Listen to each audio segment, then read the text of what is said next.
Okay, Jassi, guys, good evening and wishing you all a very happy World Photography Day. We are already live now. For the first time, we are going live on Facebook page, and we were just hoping that there is no glitch, and actually there is no glitch. So far so good. So World Photography Day. The only relevance that I see, apart from whatever historical relevance it has, is that at least on this day, we dedicatedly think about photography. We force ourselves to think about photography, and we discuss about different topics in photography. And while we've been bringing so many live sessions on YouTube, this time for a change, we thought that why not come on our Facebook page as well. So we are here. So today's topic that we thought was that we should be talking about is post-processing. It's about post-processing your images. So is post-processing really important, or it is not important? And if it is important, then how much is good enough and how much starts turning it bad? So we will have diverse opinions. So today with me there is Sandeep, Mathur, and Himadri, Bhuyan. And three of us will be taking your questions. We'll have our own opinions also shared. In a way, why three of us? Probably because within three of us we have each one of us have different styles of post processing in particular. So and each one of us does it to a different level. Unfortunately, we've just lost Himadri. Hopefully, he'll rejoin us. But it's okay. I think we can continue. So, guys out there, please keep asking questions if there are any. If you feel that you want to ask anything about this particular topic, please do ask, and we'll be more than happy to answer to your queries. So, yeah, Himadri is back. yeah. Sorry, I have been dropped out of Zoom consecutively for 3 times today in I last think 2 hours. Zoom has been giving us trouble as well. So, all right. So, guys, my request to people out there, if you can also start, someone of you can start the watch party, it will help us get more people watching this. Anyways, so I'll throw open this question to both Sandeep and Himadri. That and I have this question is not mine actually. I've been getting this question every now and then. Is that uh, we buy so many expensive cameras which has sensors. Every camera manufacturer boasts about their sensors and boasts about the dynamic range their camera can capture or the sensor can capture. Now we also invest heavily into our lenses, and depending upon our unique style, individual style, we still continue buying best of the lenses, which are very expensive. Some prefer block lenses, some prefer telephoto kind of zoom lenses. But whatever we prefer, we have reached a point where we do not now rely only on kit lenses. Despite all this, do we still feel that there is a need of post processing? So I'll ask Sandeep to answer this first. Then we can Yeah. As far as I'm concerned, and let's focus on what kind of photography we do. If we are shooting raw, then what we are essentially doing is collecting data. Raw image is devoid of any contrast, any sharpness, any saturation. So when we shoot in raw, we are effectively telling a camera I do not want you to put any contrast. I do not want you to put any sharpness. I do not want you to put any saturation. And I want to do that in post processing. So while it is absolutely true that with modern cameras and with modern lenses, and if I have clicked the image with a reasonable amount of control, there should be very little minimal amount of post processing required. But some post processing will have to be put on the image to make it look the way we saw it when we were there. Okay, very well put, Sandeep. So Himadri, what is your take on this? Yeah, hello everyone.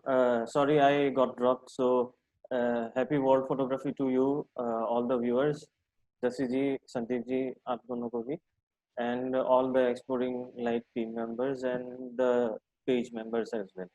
So my take is, as I recently read a comment by Manfred on one of our like one of the images in our group, the newly formed group. So he mentions that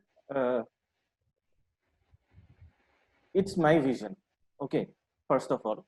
So why should I let a German camera manufacturer or a Japanese or a Chinese camera manufacturer to decide what what, what colors should be there, or what just a second, or what contrast should be there, or like the the kind of clarity that should be there in your image? Why should we let the camera manufacturer decide for us? Even if we are shooting JPEG, for example, I think I can hear myself repetitively again and again. So even if you are shooting JPEG, for example, there are a lot of people, uh, those wedding photographers who are working for a very small amount of money, or mostly the I think the photojournalists who have to send their images directly from the field.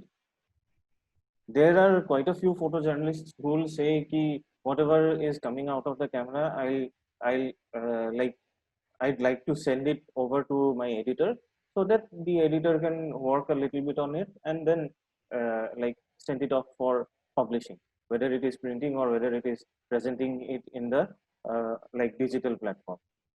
Even then, what they do in the camera is they would like to put in a uh, a color theme, a color scheme. Say for example, they will never shoot in flat mode. They'll either shoot in landscape mode or the vivid mode. Now when you are shooting in the landscape or the vivid mode itself, you are processing your image in the camera itself. So even if you are shooting, even if you are saying ki this is straight out of the camera, even then a little bit of processing is involved. Even for the photojournalists and all. So what I would say, what I feel is it is an integral part of the photography process, because in certain cases I would like to express it as an art. In certain cases I would like to express it as a documentation kind of a work. I have a few examples. We could go into it later on as we progress with the uh, uh, Okay. with the So, session. yeah, so very well put, Himadri, as well. Let me share my thoughts also. I think it's in tune with what both the Sandeep and Himadri have shared. So I'll not take it long. I will just keep it short because there are a few questions coming on Facebook as well. Right. Now, as Himadri also pointed out that there are some gaps which we'll have to fix. Now, let me simplify this sentence, and whatever both Sandeep and Himadri have said is that there's a workflow that every process requires, every art form requires, and there's a workflow. Now, the best workflow in photography starts with the pre-visualization. So it does not start with camera. It does not start with picking up the camera. You do not do photography after picking up the camera. You actually start doing photography even before that. So first you see something, then you realize that this something needs to be captured. Then you pick up the camera. Then you compose it to the best of ability and what you want to showcase, and do the camera settings in a particular way and click the image. Now, clicking the image does not end the photography workflow. It is just one part of photography. Now, if you understand camera, apart from, let us not even get into what are the shortfalls still in the current advanced level of cameras. Within camera, there are two different file formats. One is a RAW, one is a JPEG. Now, let us start with JPEG. Now, JPEG is a compressed, post-processed final image. Now, you will argue that how is it post-processed? It is post-processed by the camera itself, and it is compressed before it is given back to you, and before it is shown on the camera screen, back screen. And post-processing, camera does basis what settings you have done internally. Now, let me elaborate on that. Those settings you are doing to get something as a final result. If you are so particular about not doing post-processing, why you even get into those side of settings? Let camera decide. So the fact of the matter is, camera does not decide. Camera does not do anything. Camera just, wherever we point, camera just captures data from there and puts it within the camera. If we are shooting JPEG, then it will apply all those settings that we've applied in the camera, and it will apply all those settings and give us the final JPEG. But those settings are not enough at times, because camera has its own limitations. That is why we shoot RAW. Now, RAW is nothing but complete data. We are collecting data. That's not an image. It's not an image file. It is all data file. So whatever signals are hitting sensor, it is just keeping them as it is. Probably in some further similar talks, we will talk about RAW as well, because it's very interesting to see what actually RAW file is. Now, to make it an image, we have to apply certain settings, the way we applied within camera when we are shooting JPEG. And now the only difference is that now we are applying those settings not within the camera, but in some outside software which is much more capable of managing those settings and applying those settings and creating an image. So just to to dispel the myth that post-processing is a modern phenomenon, no. Post-processing has always existed, because there are few questions coming, and which is interesting is that now Sarita is asking that photography was initially a means to document or create history or memories. Was post-processing done then? How different it is now, since we have much developed equipment? So this is a very interesting question. Can I share that image? Yeah, Jassi ji, go ahead. Yes, Jassi ji, please go ahead. So Sarita, this is very interesting question that you have brought up, and let me show you something now. Let me share the screen. And this is contrary to popular belief. Yeah, this is contrary to popular. So I'm taking everyone back to all olden, very primitive film era. Film era also saw a lot of developmental stages. So I'm taking you really back, and let me show you a few contact sheets of how people shot. So let me first share something, one image by Ansel Adams. Now, if you look at this image, he's posing with two images, two versions of the same image, What you see here on the left hand side is as what he captured from within the camera. And what you see on the right, the darker sky, is a very famous image, by the way. It's a moonrise, I think it's named. Is the post-processed image in those times. Now, somebody might even say that this is kind of a landscape image, so that's why you're sharing this. And so let me probably show you another image, because just to bring home the point, what Sarita is talking about is a documentary kind of an image. Let me show you another image. Now this is again by Ansel Adams. Now if you see, this is a street kind of a shot. The left side shows so many markings on the initial image, what to do and where to do. And smallest of the anomalies have been pointed out here, which after correcting, this image has been created, which you can see on the right. So sorry guys for these low resolution images, because in a hurry I could not locate high resolution of these. I just wanted to bring home the point. I think this is these two images are enough to point it out. Let me still share the third image, which is not by Ansel Adams, which is by somebody else. And let me just still share that. So if you look at this, let me expand this. You can look here. Somebody's pointing out, the photographer is pointing out, this place needs to be a little darker. There's a nice balance he's pointing out.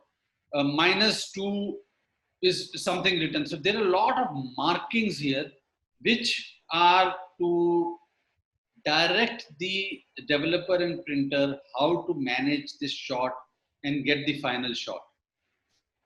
So I've said a lot, but I think I believe, and because of these only, that post-processing is one integral part of image making. It is like, if I call it, I think it's like garam masala in a biryani. You forget that, rest of the ingredients will not be able to make it tasty. But What do you think? I would like to add here, Jassi ji. Yeah. Now the problem is that you mentioned garam masala. I keep on telling, I have a few students who religiously follow me. हम लोग एक साथ जाते भी हैं. Some of them are like of the same age. A couple of them are much elder to me. Yeah. So I keep on telling them कि you have learnt about the ingredient garam masala. But the problem they do is, the problem they face is, they put garam masala everywhere. And the same amount of garam masala or same amount of spices everywhere, thinking that one size fits all. So kindly elaborate on that. Okay. See, I have always said this. Anybody who's listened to me in past, maybe not on talking about post-processing, but I have always mentioned this, that creating an image is more or less like cooking a dish. You start with the recipe, or let me rephrase it now. You start with the final dish in your mind. So I will enter the kitchen, and I will not start picking up vegetables at random. जो सामने आया वो उठा लिया. Okay, now I get to see प्याज, उठा लो. Since I get to see nothing else, then I'll pick up only pyaz and create something with that. No, it doesn't work like that. I will not pick up randomly after entering the kitchen. I will know what I want to cook. I will know how I want it to taste in the end. And I will pick up each ingredient. There's a recipe. And within the recipe also, you cannot have a situation that you first put all the masalas and then put all the vegetables later on, or vice versa. It doesn't work this way.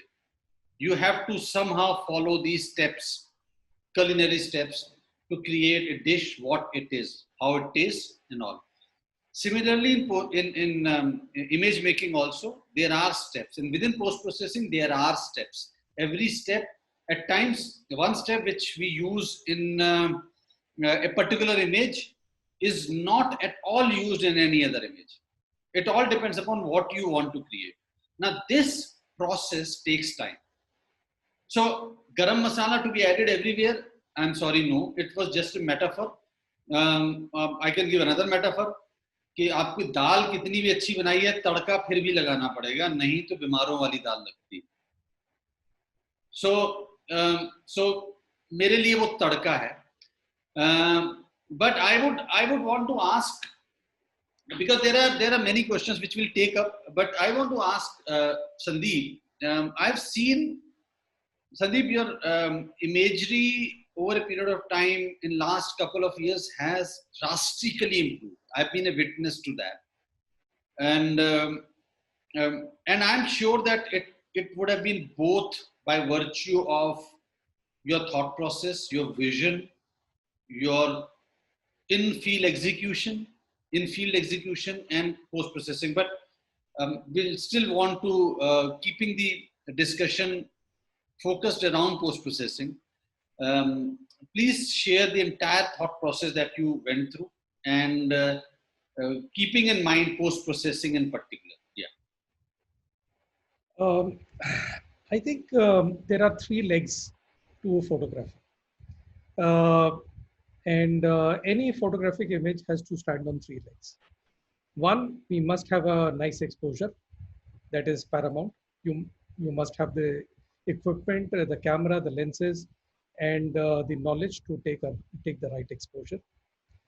Once you have the exposure, then you must have the post-processing skills. And well,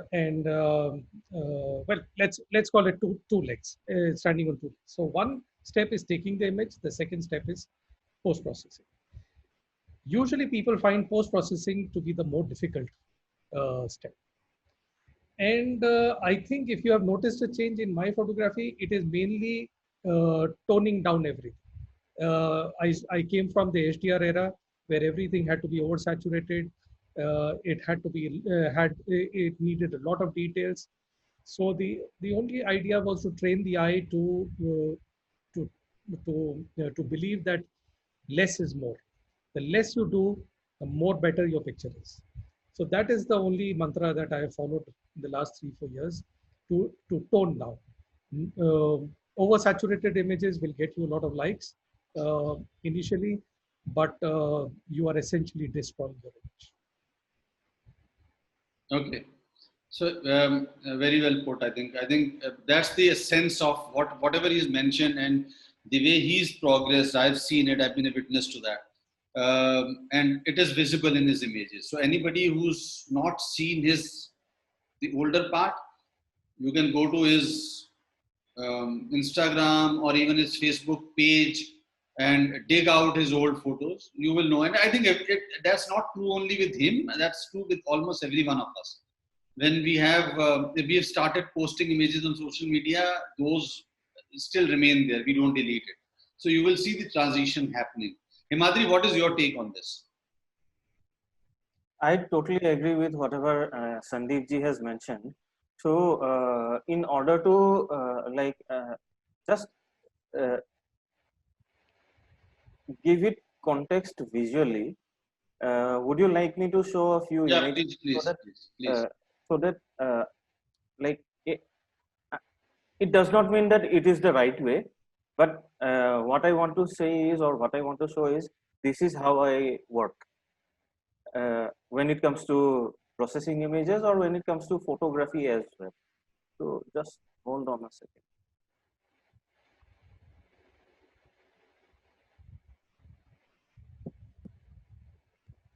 Can you see the image? Yeah. Okay. So this is a single shot, long exposure, about 5 minutes, and this was captured in Meghalaya in 2015. So not much post-processing was done. The image was flat. What I did was, it was just 10-15 minutes of post-processing in this image.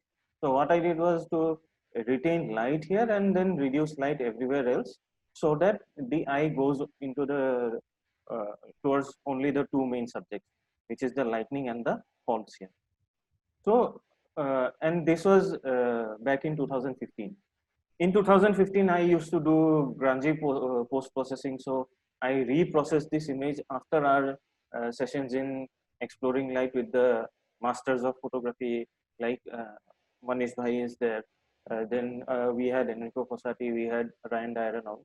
After looking at their workflow, after learning a few tricks, when they used to share their workflow or processing style, this is what I created after that, processed after that. So based on this, this is, mind you, this is single shot, no composite done. But based on this, what I did was recently, can you see the image? Yeah. Okay. So yesterday I posted this image, and this is from Meghalaya itself. It is from almost the same time. The previous one also was captured in August. This was captured in August last year. So the lightning was added to this image. Everything else remained the same. So why I added lightning was, I have this fancy towards, I am fascinated towards lightning. So given a chance, I would like all my images to have lightning in them. So, but that is not possible. So what I did was, I added this lightning in post-processing part, but the original image was this. This was captured during blue hour, and from this image was created. So this is totally normal to have something like this in this location, provided you give time. For this image, I waited for almost 3 hours, but I couldn't wait for 3 hours for this image because our guide was reluctant in staying back till dark, because he mentioned that some kind of mishap had happened recently. Just a few days before we went to this location. So he kept on insisting that immediately as the sun went down, he kept on insisting we need to leave. So we just waited till uh, like the blue hour. I took this shot, but at the location itself, I knew that the lightning will come up here in the black part, because what you see, the blue part that you see here, it is nothing but a blank sheet of uh, cloud. Had there not been any cloud, then you would have seen faint stars out there. So instead of having a featureless sky, I just wanted to make my image interesting, and that is why I added this lightning, and then I post processed it to my liking. But this is not what I follow in all my images. When it comes to documentation images, I'd like to keep it as simple as possible so that it tells only the story. Because when you are presenting a story, when it comes to documentation, uh, people do not want to, people get wary of these kind of images pretty soon. We had discussed something yesterday wherein we discussed about the wow factor of images. This image, the wow factor in this image will die out soon, but the story that remains in this image, people can keep on coming back to this image because uh, this image does not have any, so as to say, wow factor from the processing part. And this is quite close to what you will get as a JPEG image within the camera itself. This is quite close to that. So again, coming to wildlife shots. When it comes to wildlife shots, I'd like to keep my images, and I like to keep my colors as real as possible. If an elephant is gray, I am not going to show it brown, or I am not going to show it white. Sometimes I take like creative liberties, but when it comes to wildlife shots, or when it comes to documentation shots, or even when it comes to travel shots, I'd like to keep it as close to how I saw it at that point of time. Now mind you, the camera does not see like we see it during the daytime. and also our eyes does not see an image like the camera sees it during the night time. So that is the difference when it comes to processing. So again, coming to black and white, a lot of people find it natural to see a black and white image and say this looks natural, whereas this is nothing natural, because we never see images in black and white. Our eyes don't see images in black and white. The moment you convert an image to black and white, even though it is in the camera itself, you are messing up with the natural order of things. But then why we have an attraction towards black and white images is because in the beginning of photography, there used to be uh, during the silver halide era, or during even the beginning of film era, we used to have black and white film.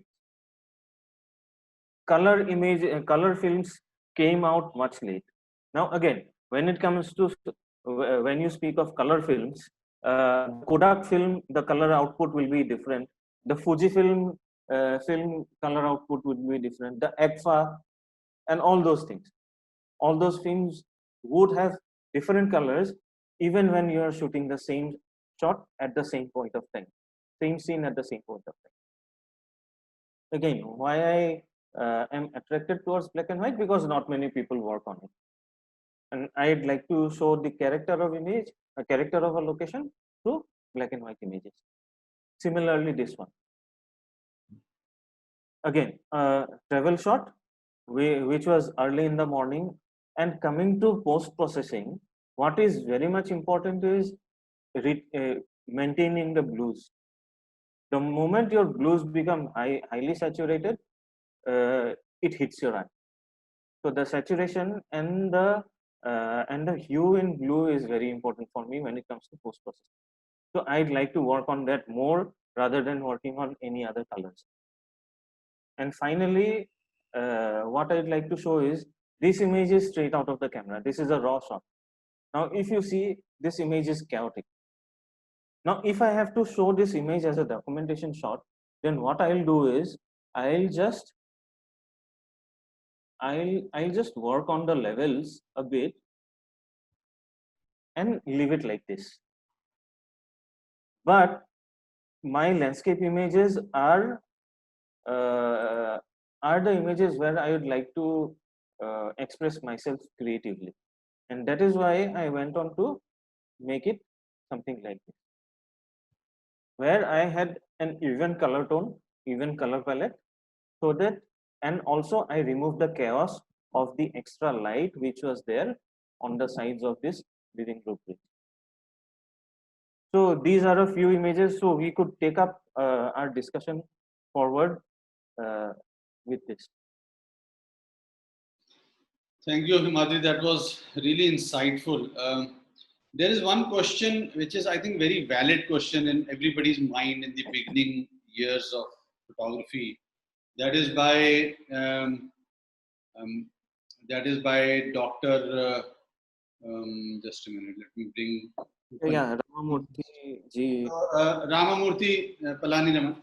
So Yeah. he has two parts to the question, and let me read both the parts. So first is that those who don't have pre-visualization like me, how to get out post-processing. Now this is a very interesting point that he's making. And the second part is that problem starts after the basic steps in Camera Raw or Lightroom. You build up the image in a basic way. After that stage, what does the image need is the problem. So probably what he's trying to say is that even when he starts pushing certain sliders in Lightroom or Camera Raw and trying to create something, he's unable to figure out what more is required in that, because he feels that he lacks in pre-visualization. So who would want to answer this? This is really interesting part. I think Sandeep ji should take it up. Yeah, let me take up that question. Yeah. The first thing, and I think I can relate to this. I relate to this because I'm not a very pre-visual kind of a person. So my goal when I reach any photography site is to collect all the data. I make sure that I take a shot. I don't blow out any of my highlights. I have enough details in my shadows. So if that requires me to take bracketed shots, I will take the bracketed shots. But my goal is either bracketed shots or focus shifting. Whatever I do, I make sure when I'm at a location and my tripod is set up, my camera is set up, I collect all the data. Once I have the data, then I come back home, and after 3 weeks or 4 weeks, I sit down in front of my computer, go through my images, and that is where one thing that happens is it allows me to connect to that nice time I had when I was out shooting. So I can relive that moment again, and that for me is a very nice time to just flip through my images and see what I shot. And sometimes I curse myself if I made a mistake. I did not collect some amount of data, or some information was not collected. But more and more now, with experience, I've learned how to collect whatever data I would need for post processing. Then I decide which way am I going to go. Am I going to go the warm image, or do I want a cold image?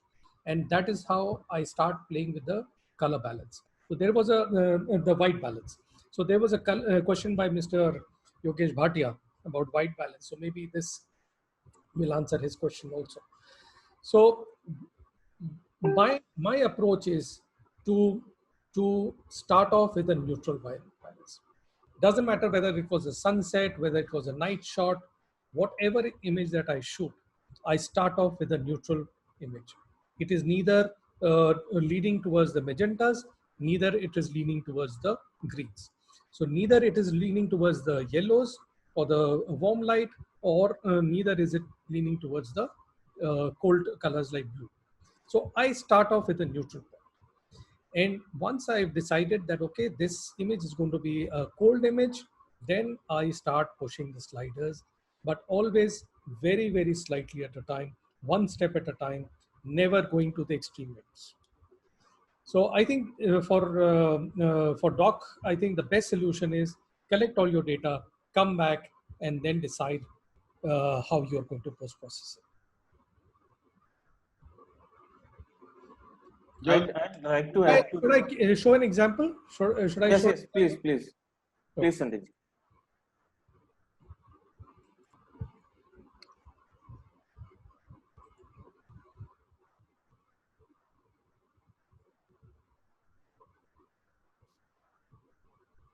So let me take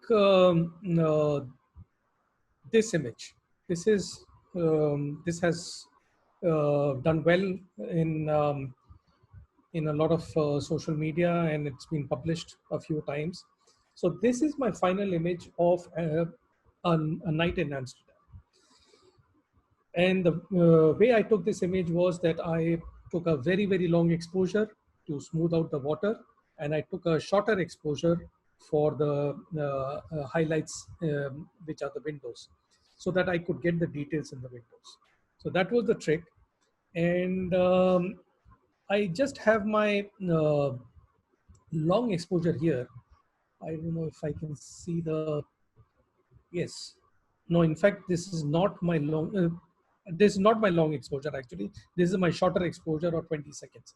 Unfortunately, I don't have my long exposure here. But what I try and do is I reach a neutral point. This is completely neutral. There is gray in the sky. All the information is available. I can see everything. I can see inside the windows. I can see inside the darks. My shadows are nicely balanced. But this is not how I shot it. My shot is, and you will be shocked, is this. This is my original shot. This is the raw image with a shorter exposure, and with all the with no settings applied to it. So you can easily see the color balance is completely wrong. It's what the camera decided, since I was probably on auto white balance.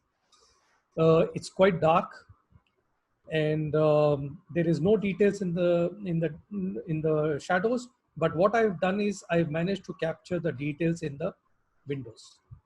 There's plenty of details in the windows which I can use in my image. So from here, the first step was to get to a neutral point, get to a balanced image with no contrast, no sharpness, no no saturation. And from here, I post-process it. Basically, I do a lot of color grading, and I arrive at this point. So I was able to get to this point because I had the data available to me. I had the highlights shot, I had the information in the shadows, and I was able to put it all together in my final image. And if you see the histogram, it is leaning towards the left, but I think I don't have my processed file, my PSB file here, but you will see that uh, I'm not crushing my blacks. That is the main thing. I'm not crushing my blacks. That is very interesting, Sandeep. Can I interrupt for a moment? Yes. I'm done. I'm done, Jassi ji. Okay, okay. So this is really interesting, and what I think what it shows is the kind of image that he showed, that he clicked. That was the main image that he clicked. Now try and understand one point here. Um, I presume that he miscalculated, or he was in a hurry, or so that was the image that came up. But since it was raw, the data was already there on the sensor. And also, um, he has not created something which was not there. He just initially he wanted to bring it to what he saw, what his eyes in the most neutral way could see it. And let's not even get into artistic point till now. And even that image from the first initial image is quite a transformation. And if you do not understand that process of post-processing, you will not be able to reach that level. And he's just using the data which is available. He's not recreating something there. There is no manipulation happening here. So this is one very important insight. And I think I would like to take up one question on this. And I think in continuation it fits very well here. Is by Yogesh that let me just ask, adding lighting in post processing is ethical or unethical in terms of photography. So what is it? I think he meant about my lightning image.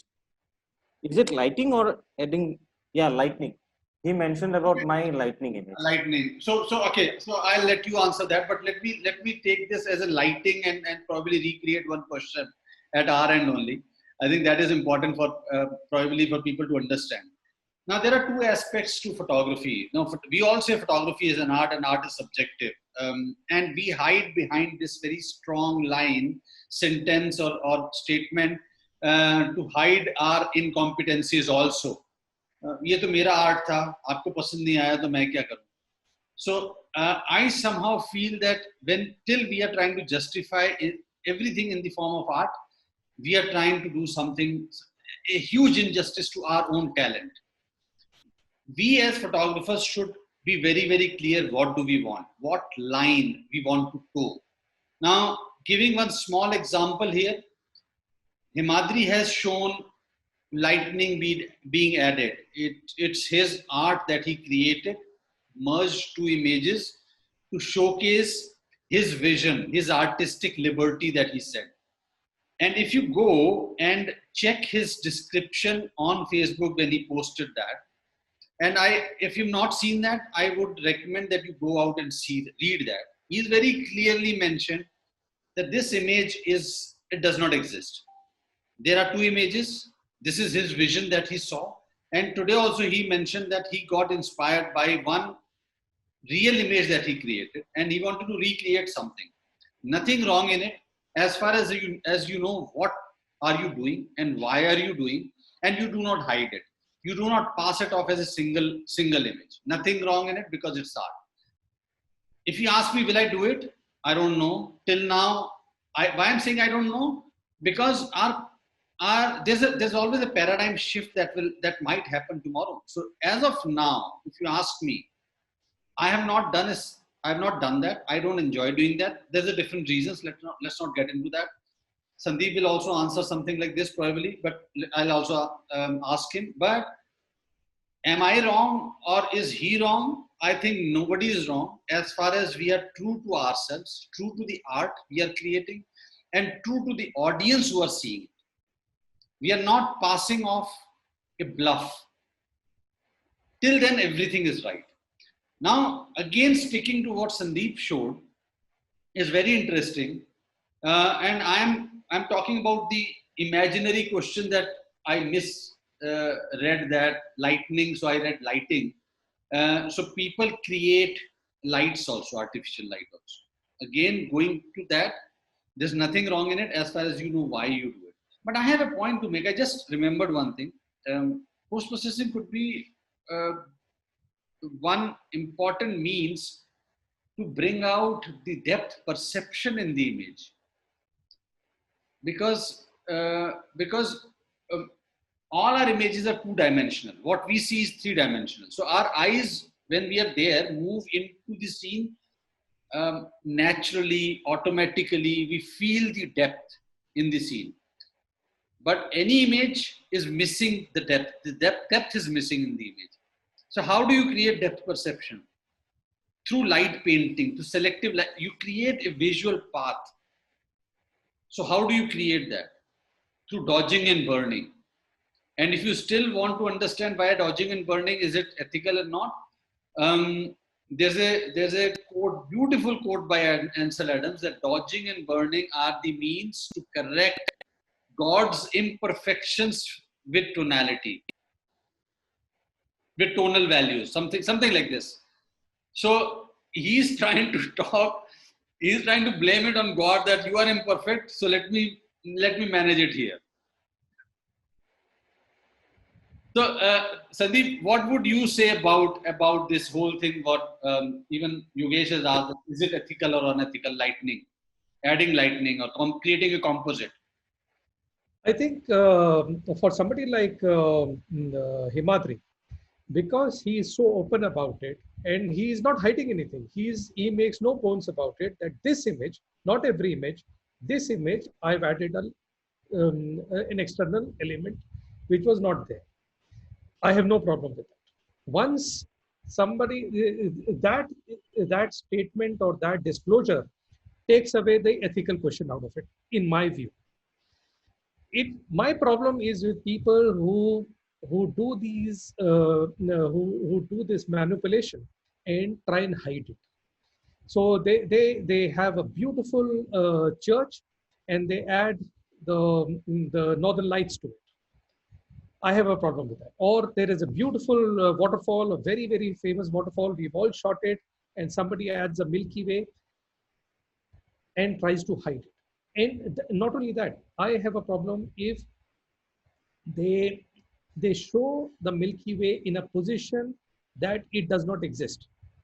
You know, Milky Way would normally rise out of the southeast, and but we have images there where you are taking the image looking north and you have a Milky Way coming out of there, and that is never ever going to happen.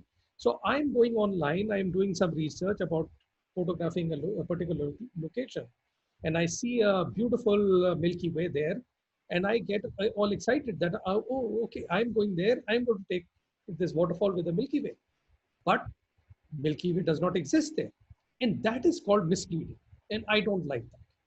So I have no problem with anybody doing manipulation. It's not for me. Maybe because I'm not good at it. Maybe I won't be good at it. That could be one of the reasons.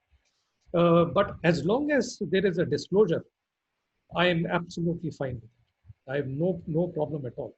And I know Himadri would take pains to make sure that if he is doing that, that adding an external element, he would not only disclose it, he will make sure that that can happen, that can physically happen. He will never show sunrise coming out of the northern skies. So that is not going to happen with Himadri.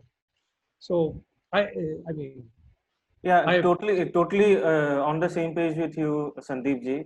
Like as long as the disclosure is there, I am up for it. And I do not do, the only reason why I hate doing the first composite that I did was probably in 2014. if you allow me, I'd like to show it to you. That was inspired by, again, Lord of the Rings, but that is a totally like artistic vision, and it is not in a million times or not in a billion times. It is billion years. It is going to happen. So that is what I'm going to say. But then I was open about it, because if I'm creating some art, why am I doing it? I am doing it because I used to paint at one point of time, and I look at my landscapes as an expression of my paintings as well. Okay, so that is why I process.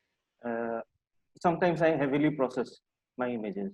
Also, when it comes to the lightning image, it is totally possible in that location.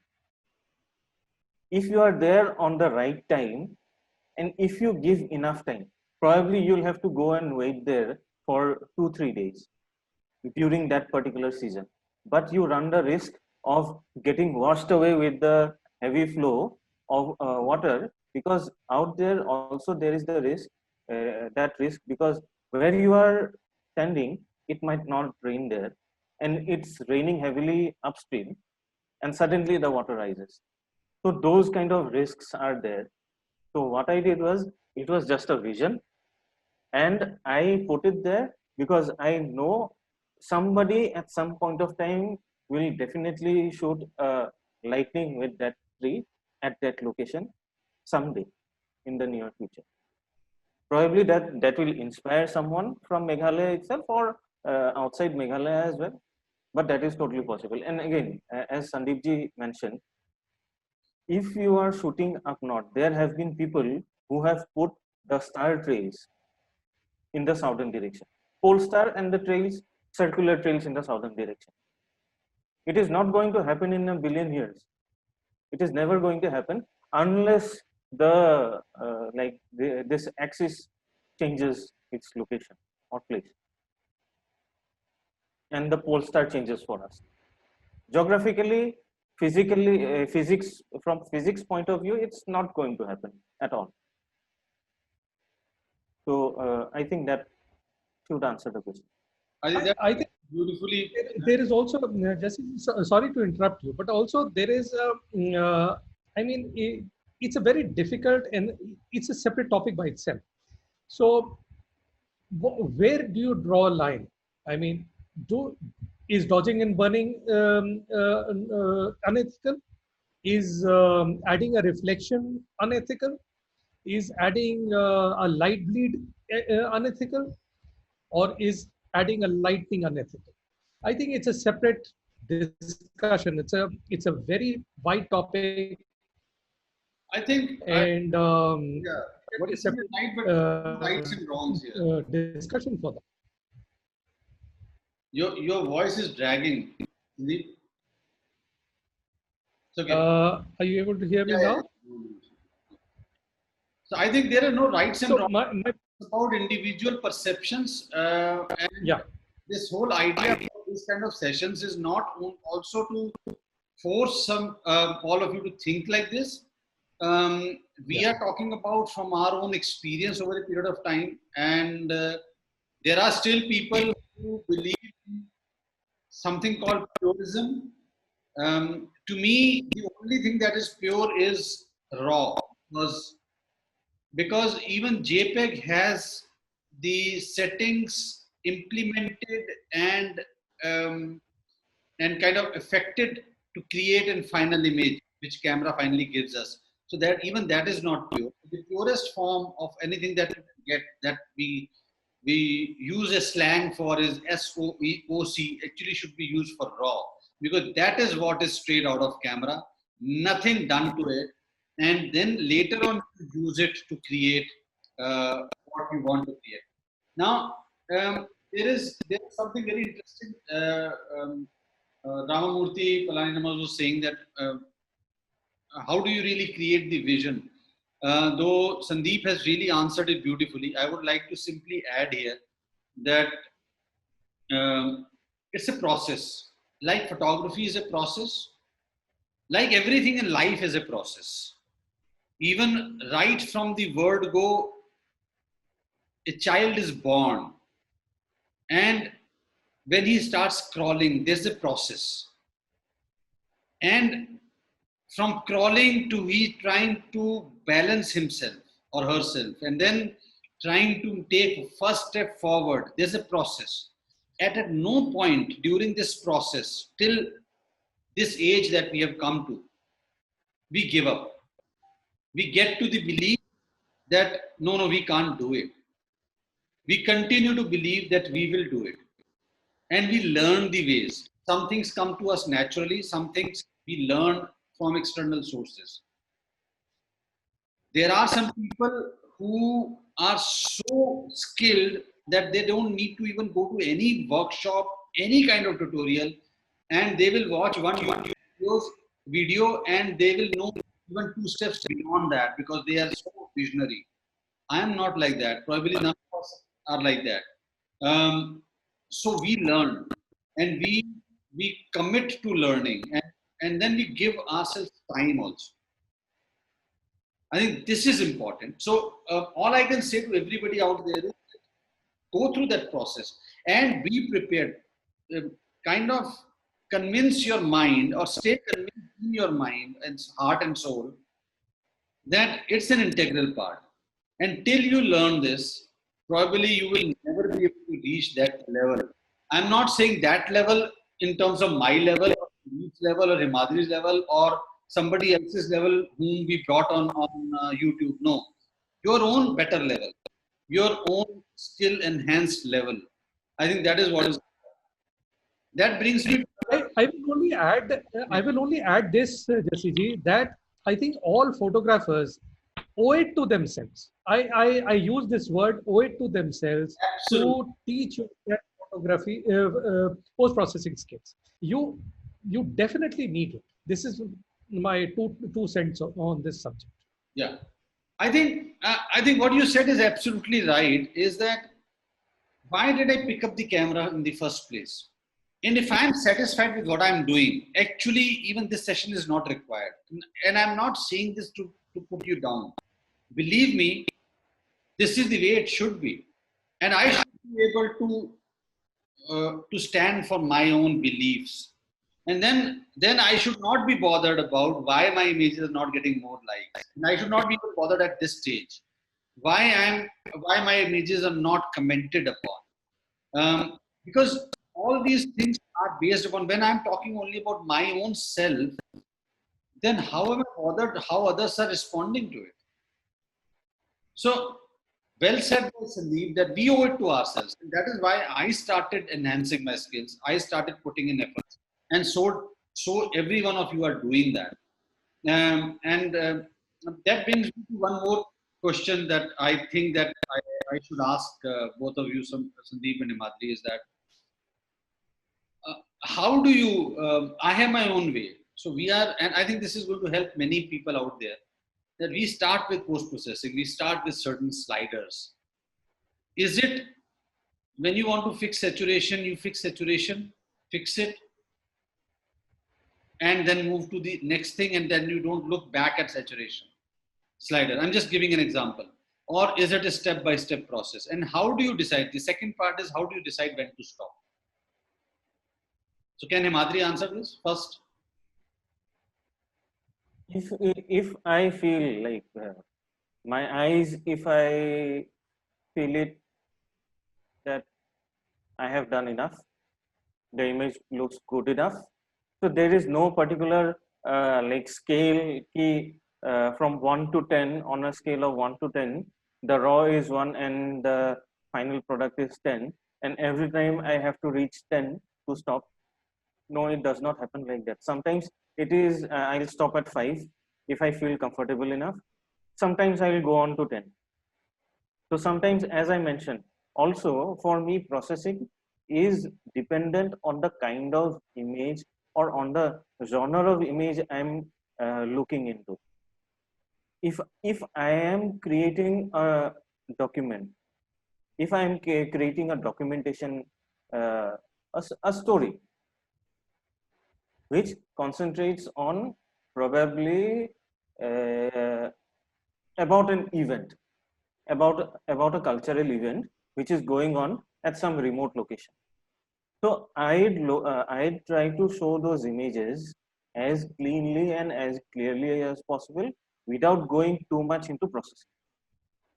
But if I'm processing a landscape image, then what looks simple for what looks okay or what looks good as a documentation image, it would look as going overboard with my like landscape images.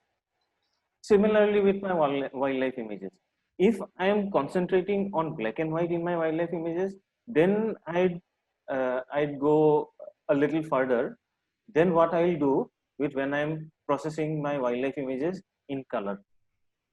So there is no single or there is no set way in which I'll process my images. It varies from image to image. Just like as you mentioned about dishes, like you go into the kitchen and then you first you decide what dish you are trying to cook, and then you try to figure out the ingredients and then you cook it. Similarly with images, like each of the images, the processing with each of the images will be different and the approach will be different. Also, as you mentioned, like you do a little bit of saturation, you process an image, you saturate the image till a desired level, and then you never return. No, it does not happen like that, because once you get into a contrast, once you get into dodging and burning, then you might notice that the saturation has gone up or gone down. Again, you will have to come back and resaturate the image according to your liking. Perfectly answered. So for me, it's a repetitive process. It's not an orderly process. For me, it's pretty haphazard. Okay. What about you,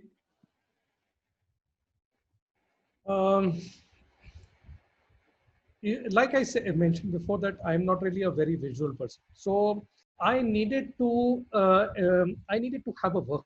I needed to have a workflow so that I do not make mistakes. So in the last 3 years, I've developed a workflow. I took a few stumbles here and there, but I have a set pattern that this is first what I'm going to do first, then I'm going to do this, then I'm going to do this, and then I'm going to do this. So this organization, and coming from a professional life, I think that has helped me to have a workflow for everything that I do. And for me, that has worked really well. I'm not saying it is for everybody. I'm not saying it is something that everybody can just straight away adopt. But for people who are not artistically minded as I am, it helps to have a workflow. And each person can have their own workflow. And then things become simpler. Things start falling in place. That's what I would say. Okay. Now, let me also share my thoughts onto that. Is that I believe post-processing is okay. The transition from your raw image or your first initial version of whatever image is, even if you're shooting in JPEG, to what you bring it to the final stage is a step-by-step process, and it's small steps at that point. It is not, you cannot use those sliders one time at a go and then move on to the another slider. You change it, as Himadri pointed it out. That is the sure shot recipe of disaster. Now, how I have, let me admit and let me say this openly here, that if there is between the three of us, there is one person who understands post-processing the least is me. And there are reasons, and I'm not saying to pat my to look larger than life kind of thing that I am able to. This is the factual thing that I'm trying to tell you. I still do not have a structured workflow. That is the kind of situation that I'm in, and that's perfectly all right. So one confidence boost that I would like to give to everybody out there who, like even Ramamurthy Palani that and Yogesh Bhatia, there are many others whom I can see there, whom I know that they're trying their bit, is that if people like me who did not have a single vision at all, what Sandeep ji is saying is what I have, and I can reach to a level and create images which people like. All of you can do that, and do that faster than what I have done. The only way is, there are few things that I have figured out, and that is what I would like to share with you. The steps that I take while I'm post processing an image. First thing, I believe that perfection is a myth. There is nothing called perfect in this world. Everything has room of improvement, and I'll not elaborate on that. Number two, my belief, and I apply these in my post processing techniques. Number two is that um, the moment my eyes or my brain tells me wow, the moment I look at an image and I say wow, that means something is seriously wrong with that image. And believe me, I'm saying this. You know, our brain works very, very erratically. It fools our vision, it fools our belief. I'll tell you how. And do this as a practice tomorrow or today if you want to sit the best part. Open your image which has a lot of colors in it. All right? Bring it in whatever software that you are comfortable with. Lightroom, Photoshop. Pick up the saturation slider and boost it. I'm not saying that take it to the extreme end. Boost it by at least 50%. Believe me, your mind will tell you, wow. Believe me. Now leave it at that. Shut down your computer. Don't do anything else to that. Sleep now. Tomorrow morning, open that and look at what you did yesterday. You yourself will tell who did it. This looks horrible. Why did I say wow? Because suddenly from something very dull to something very bright and vibrant, it looked good to our senses. Today it's been raining. Suddenly tomorrow will be sunshine and we'll say, wow, the sky is clear. And after 2 hours, we will say, man, we need to get rains. This is the reality that we are in. And this is how you should be approaching your post-processing as well. Take one step at a time, give yourself time. And the moment my mind tells me, looking at my image, wow, this is perfect. I immediately remember one sentence, perfection is a myth. That means I've already overdone it. So before I stop or move further, I bring down every slider by 10%. Believe me, I do that. I bring down every slider by 5 to 10%. And then rest my eyes for a few hours. And then again I look at it. And then that image will tell me, will speak to me, this is where you need to make corrections further. That image will tell me, nobody else. And find somebody within your group who knows better than you, who is slightly better skilled. There's no harm. I still continue to show my images to my friends before I post it, before I finalize that. I share it with friends. They tell me where I might agree, I might not agree. I might still not do it.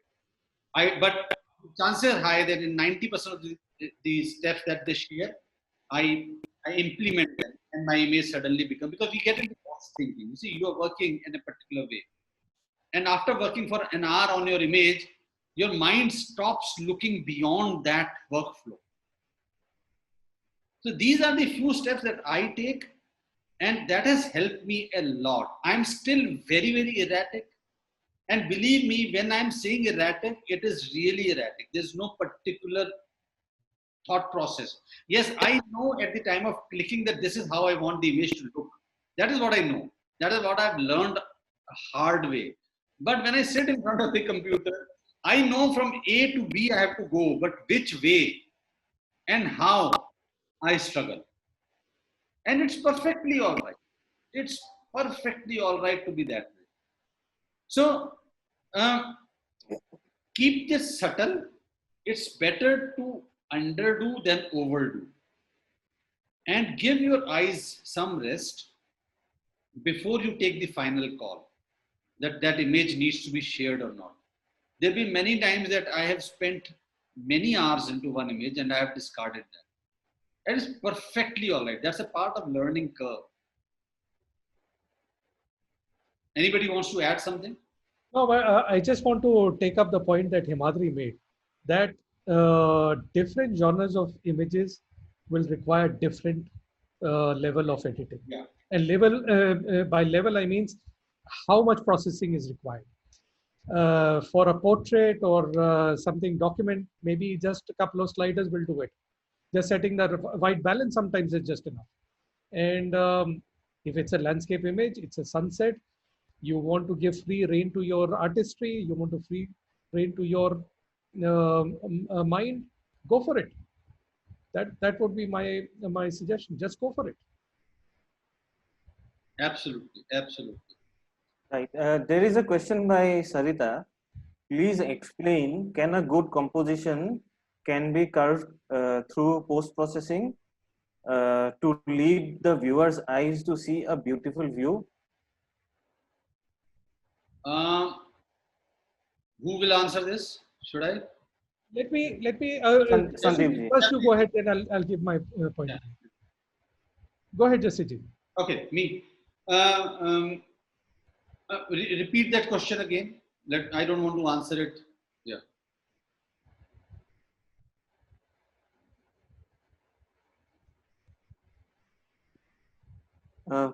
Please explain, can a good composition can be curved through post-processing or to lead the viewer's eyes to see a beautiful view?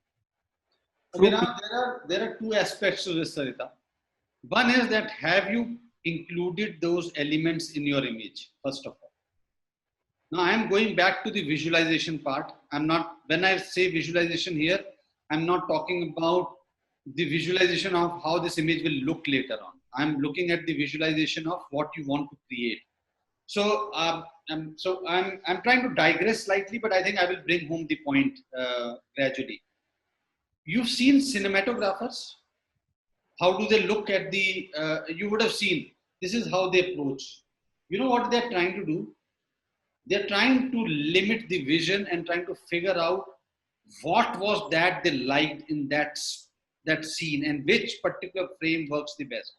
We don't do that because we have the same similar sized screen attached behind the camera. We seldom use that. The viewfinder does the same thing. The mistake that we do is we do not move that camera here and there, up and down to figure out what is working, what is not working. We get stuck too much in those rules of thirds. Okay, now this is working. So rule of third I apply and done. My suggestion starts from there that you should be able to create as much the final composition that you want in the camera.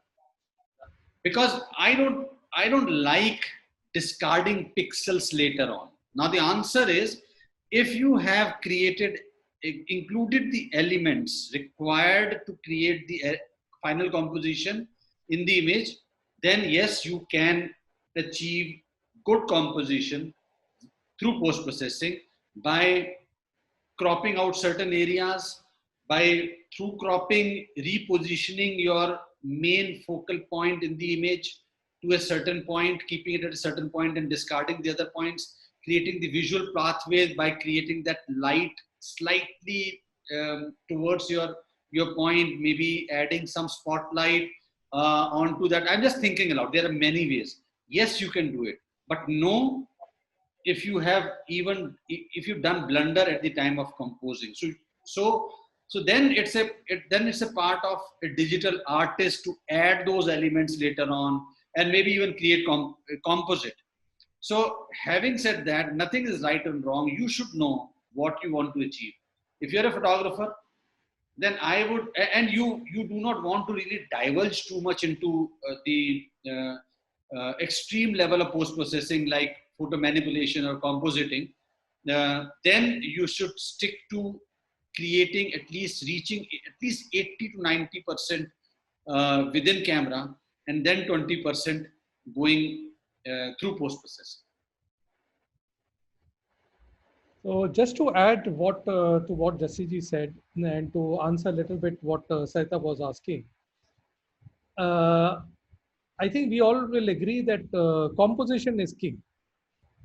The basic to any photography is that you must have a good composition, and then if your skills are good in post processing, then you can make a wow image, the image that Jassi ji is always looking for. So the let me show you an example. Let me try and show you an example. Uh,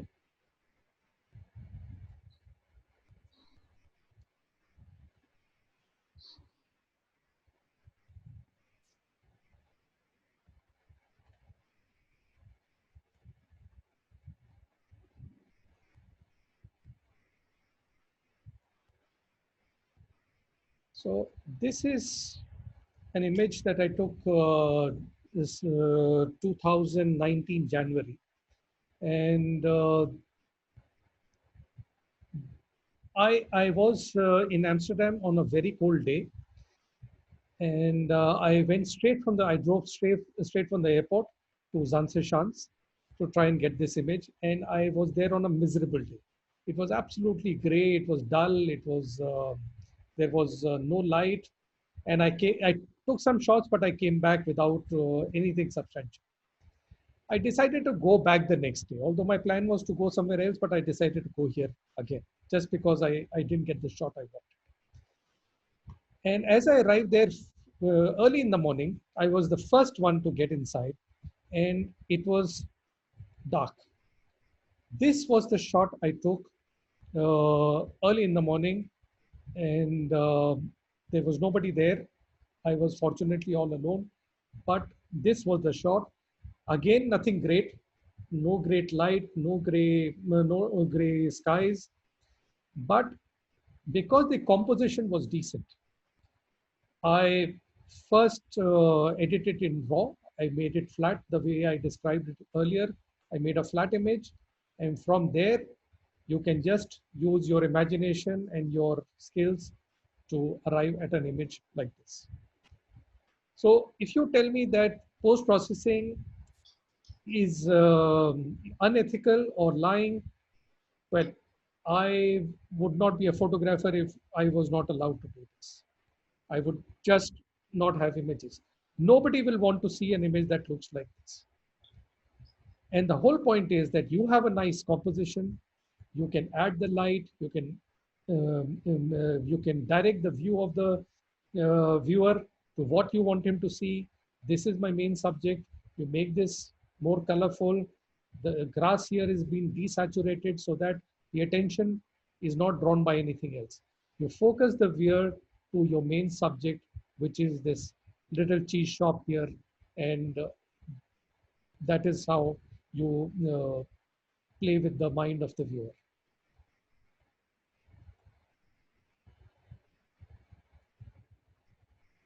Very well depicted, very well explained, Sandeep.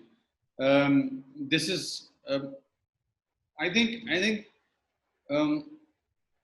it boils down to what I believe is that what do we want to achieve individually as well. Now, what Himadri also said initially, and I would like to add to that, is what are we trying to shoot and showcase? So there are different. Everything needs different treatment. One is, are you a photojournalist? Now, in today's times, photojournalists, you are not even supposed to fix white balance. You are supposed to show as it was. There are agencies which are. This is what I'm privy to. I might be wrong, but this is what I've heard because I'm not a photojournalist. So I don't research too much, but I've heard this, that there are agencies which are now demanding photographers that they should shoot only in JPEG and not RAW. And they are suggesting certain settings within the camera which they cannot tweak. so that they want to see the reality. They do not want the person to really play around too much with different sliders if you do camera raw or even Lightroom. But when we come to take the another extreme, landscape is not another extreme. Take to another extreme, advertising, commercial level of photography. Now, sometimes, and one print advertisement needs to be given to the client in flat 5 days or 6 days or 7 days. Now, let me just think aloud that it's from an energy drink brand which is trying to showcase through one cricket setting arena in a stadium. Now, how do you think that in those 7 days, a photographer will go and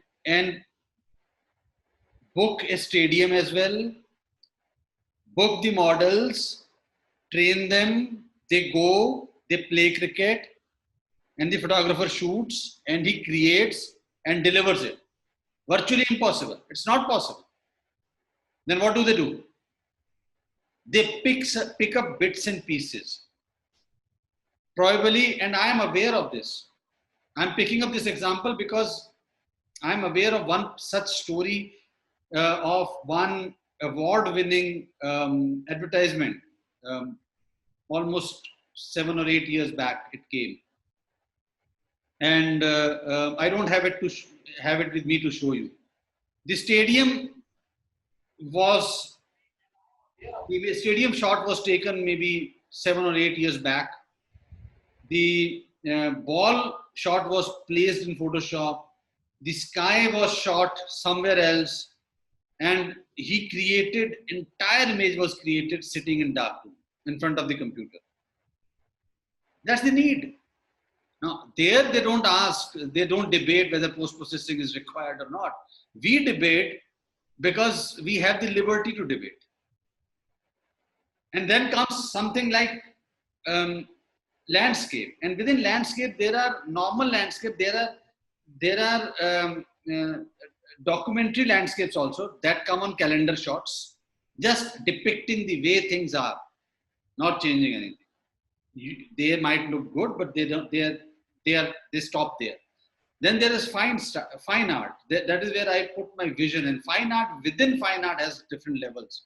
I might also have an image which is fine art, but that is non-composite. And Himadri will have fine art which is a composite. Sandeep will also have fine art which is non-composite. But we are trying to give our own signature style to that image. We are trying to showcase something. That's why somebody has said that images do lie, and there's nothing wrong in it. Jassi ji, I have a question for you.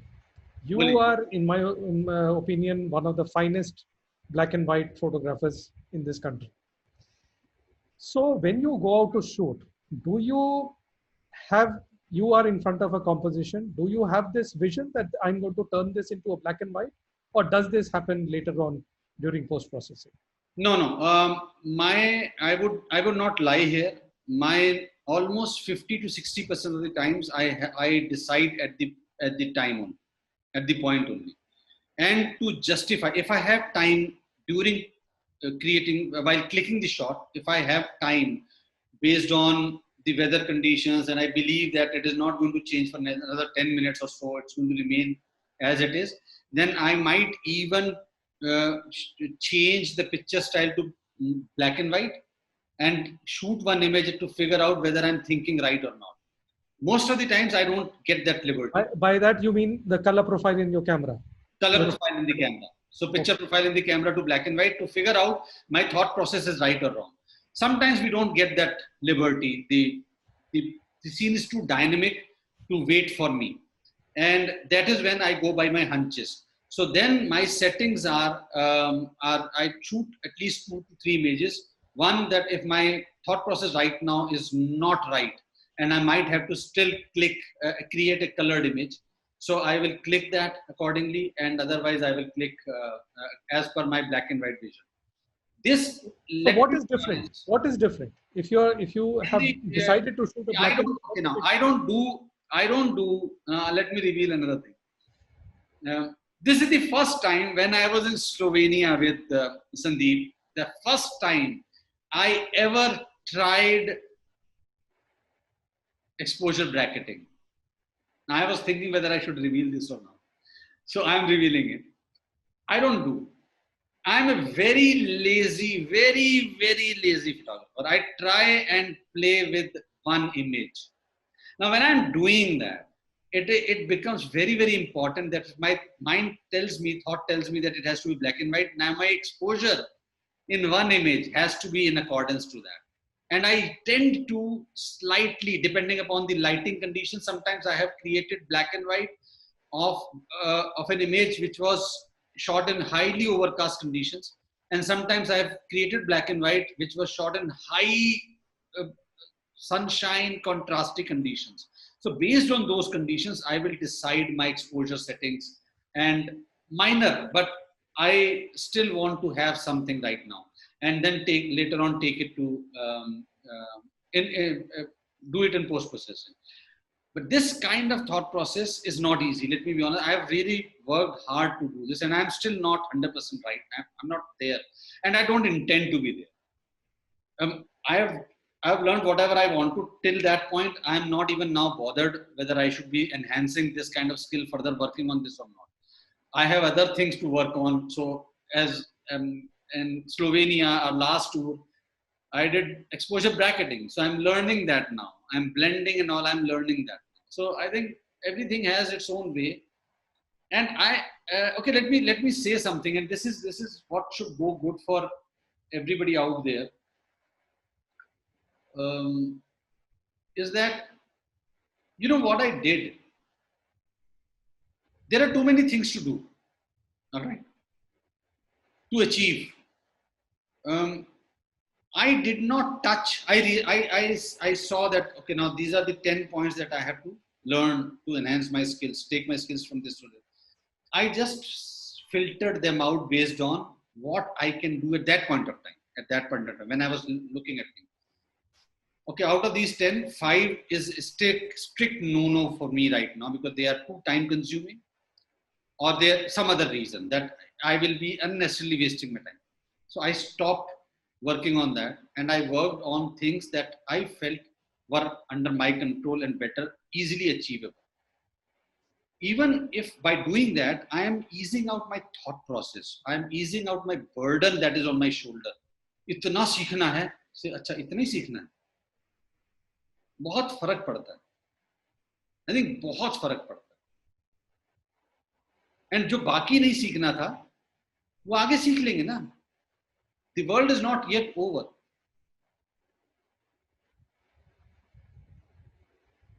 So I think that's it. And Sarita का बहुत अच्छा question है. Many photography contests in Nat Geo etc. do not allow many post processing techniques. It's their internal thing. There's nothing to really fight about it. There are contests which say that do anything. So I think it's all internal rules. There is no point going into the merits of it, because because why I'm saying that there's no point getting into the merits of it. Same Nat Geo, few years back, was strict against any post processing. Later on, started allowing even composites if they were time blends. They were allowing. That means that their own thought process changed and started accepting certain forms of post processing. So I think why are we there to bother? Yeah, Himadri. Jassi, I'd like to add the reason why Nat Geo, particularly Nat Geo, became rigid was, I think it was back in 1988 or so, or probably 1998. The cover of the National Geographic magazine had the pyramids of Giza out there, and the controversy was that the pyramids, the way it was shown, it won't come in a single image when you squeeze it in a portrait format. So what the photographer did was, the third or the fourth pyramid that was there a bit outside the image area, what he did was he made it larger and he brought it closer to the other pyramids so that it comes within the yellow frame. So that ran into a great controversy, and a lot of Nat Geo received a lot of brickbats and all. So that is the point when they decided to totally restrict post processing.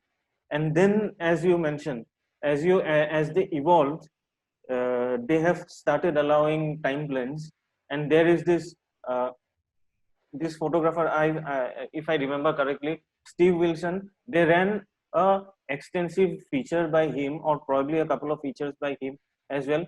That is a photographer who does time blends of 24 to 36 hours on different locations. So Nat Geo has done a feature, recently done a feature of him as well. Steve Wilson, if I remember the name correctly. Okay, I think that's a very, very interesting reason that you shared, because I was not aware of this. But yes, I've been privy to what they've been doing and how they've been progressing. And I think for us, that is not important. If any contest I'm participating in does not allow me to post process beyond levels and curves, I will be honest there. I think that's all. Whether I win the award or not, for me, being honest to myself is what is more important than trying to win a contest. And yeah. Also in these contests, the judges are pro. So if you do anything beyond that, they'll obviously understand that. Yeah, Well spotted. spot it. Yeah, and in this digital age, when it's very difficult to erase the traces, the past traces that somebody has posted in past, it is actually futile to even attempt that. Even if you win, because of the misjudgment by the judges, you will still be caught. Somebody else or the other will be pointing it out later on. So calling the bluff, and I think that is, it's almost like that dope thing that happens in sports. So you might get away while winning the gold medal, but you will still be caught. And that time, the community is very harsh. is The community is very that is something. Why do you even get into that? I think why do you even get into that? I think we are already 1.5 hours. Three things that I would like to just add is one. Somebody said that can we do? How can we shift ISO in post processing? So I think there's a myth. Aperture settings, shutter speed settings, and ISO settings cannot be tweaked. Resulting effects out of that can be altered. For example, you can alter exposure, you can alter amount of light, but not ISO. You can create shallow depth of field through different processes, but not the aperture. You can create sense of movement in the clouds or water, but not the shutter speed. I think, so this should be very clear in your mind. And yeah. In this context, I'd like to add, like he particularly mentioned ISO. So what I'd like to point out is, now if you, for example, take for example an image shot at night. Now to bring out the details of the Milky Way, if you have shot it at 6400 ISO, you'll get a noisy image, an image that is full of grains.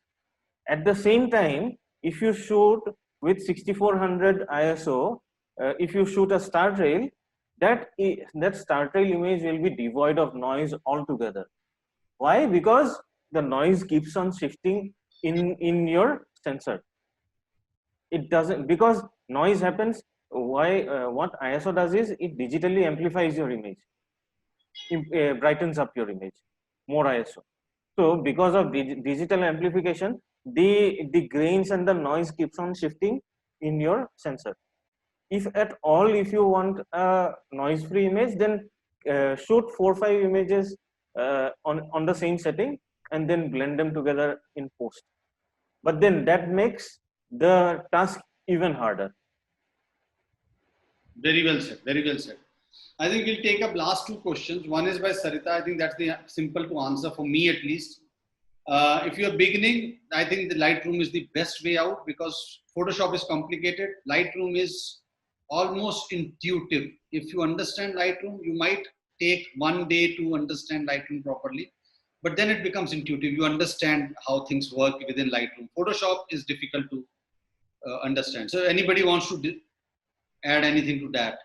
I think that is the common opinion of Yogesh Bhatia has asked, and I think this is the last question that we'll take, is that of three of you on composition, before you go to a particular place, do you see work already done by another artist on the same composition? If yes, do you? I don't understand. Anybody, do you understand this question? Composition before you go to the particular place, do you see work already done by? Okay, so do you search work done by? Are we influenced by that composition? Yeah. So what is your take? Let's three of us. Yeah, absolutely. I do intense research before visiting any site, any place. I see all the images. I not only see all the images, I take screenshots on my phone, and that serves two purposes. One, if I want the same shot, then I know how to shoot it. If I want something different, I might want to do something different. Then I know exactly what not to do. So yes, I definitely do the research. I look at all compositions possible from that location before I go out. And not only that, I also go through photo pills. I see where is the sunset, I see where is the sunrise, or where is the Milky Way coming from. I do intense research before visiting any site. All right. Very well. So what I normally do is I don't go as intense. I don't do it as intense as Sandeep ji. I look a bit here and there. If I come across images, I know that these are the possible images that you can make from that location. But on location, if I know I have time, I'd like to hunt for different perspectives. And also, if there are great photographers, like say for example, if Sandeep ji has created or if Jassi ji has created something stunning from some location, I'd like to shoot that as a record shot. But then I'd like to do or shoot something completely differently or slightly differently than what they have done. That is particularly what I did with my lightning shot yesterday. The lightning shot that I posted there, that's a totally fresh perspective, and I can say that I have created something fresh from a location that has been covered by quite a few brilliant photographers from Northeast India. All right. That is primarily why I do a little bit of research, so that I know what is there and I know what I don't, what I should not do. All right. So my take on this is again almost similar to what Himadri is saying. I don't do very intense research. I don't even copy screenshots because of many reasons. Let's not even get into that. But my thing is, why do I do that? Because I want to see what are there are two aspects to it. I've not even gone to that place, let us say. And I want to see what are the shooting opportunities. And because at times when we are traveling to a new place, we are even short of time. So I do not want to be really struggling to figure out and asking, is there any other spot? Because at times we do not get enough time to really to visualize and be there and visualize what are all the possibilities. So at least what others have created. And then how do I approach when I'm there? Because those images are playing heavy on my mind. They are influencing my thought process to an extent they do not let me see beyond what I have already seen in my research. So how to get rid of that? First thing that I do when I reach that spot is create that kind of composition and get rid of it. Like Taj Mahal जाएंगे ना, सबसे पहले सामने जाके खड़ा होके standard एक जो उसका zillionth of times जो खींची हुई इमेज है वो खींच के खत्म कर दो. Now you're done with it. Now you are, as a photographer, now you're looking for options. Now your subconscious mind is clear that because you've already done that. Otherwise, that will keep on bugging you and keep on somehow influencing your thought process. And now I will be taking my own time to really look at different angles and perspectives and create different images. Not very easy, but I think that is the fun of photography. And if I come back, and it has happened when we were in Norway with Sandeep, he was looking for one composition, and we were there, but somehow in between, he was so hooked on to that composition that he went out of his way to look for it, and he created that. And I somehow even did not bother. And when I came back and I saw his image, I said, man, I missed that. It was almost there, but I missed it. So it was hurting me. I also need to get that. And that is when I went last year, so my power is gone. So that is when I went last year, I created that. So there's always a reason to go back to and look for new things, at least from your perspective also, and look new things that you wanted to create, even though it has been created thousands of times, but you still want to be creating that image. So I think with this, we will. Let's take the Jassi ji. Let's take the final question from Doc. Okay. He is asking about 3 essential things or essence of post processing. I'll take white balance. For me, the starting point is always the white balance, and the white balance is very, very crucial on how your image is going to end up. You too can give your opinion on what else. Sorry, I was focused on the. Yeah. So Doc is asking, what are the essentials of post processing? So I've taken white balance. What about you two? Learn 2-3 things. White balance, yes. Between levels and curves, try to understand levels. Curves do the same thing, little complicated. So levels, because that will help me manage the highlights and shadows and mid-tones properly. If you are able to do this part itself, believe me, your images from what you saw earlier and what you see now after white balance and levels is a huge leap. Rest will follow. Himadri? What I'd like to add is not as an essence to PP, but it's before PP. What I'd say is you need to understand histogram well. Yeah. Histogram agar अच्छे से histogram, if you understand histogram well, then half of your thing is done in the raw image itself. Yeah. All you have to do is you have to build it up on post. How you build it up, how you draw the building, how you create the building will differ from architect to architect in the same plot of land. So similarly with you. Yeah. Also, if you paint the same scene with oil painting, it will be different. It will look slightly different. With watercolor, it will look slightly different. But the primary ingredient is don't get your blacks or whites to clip much if you do not want them to clip. Now, if you are shooting a very dark scene, if you are shooting at night, then there will be certain areas that will clip. But then nowadays, there are a lot of photographers who try to retain a lot of information in the darks while shooting at night as well. Right. So histogram is very important. Very important. I think unless you understand histogram, you will not be able to even tweak levels, because you will not be able to understand what you are trying to achieve. So very well said, Himadri. So in the end, what I've done is I've just, in the comment section, I've added one link to one video, because Yogesh ji and many others were talking about white balance. I think this is one simplest white balance free tutorial that Rajneesh has created on Exploring Light channel. So I posted the link. I urge, if you want to understand how to fix white balance, this is the best and most elaborate and easiest way to do it. He's explained it beautifully. If you still find that you want us to create much more videos and maybe using Lightroom as well, let us know and we will try and do that.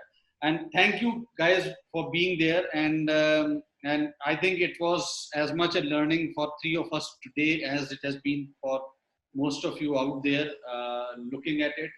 Meera is saying wonderful session. Yeah, thank you so much, Meera, for at least being here. And yes, happy World Photography Day to all of you. And it's not only today. Let us continue celebrating this special day forever. And by picking up the camera and ensuring, as what Sandeep said very rightly, that I think as photographers, as individuals, as even human beings, I would like to add, we owe it to ourselves. We want to improve, and let us continue improving. Speed does not matter. Intent does. कछुए खरगोश की कहानी याद रखना हमेशा.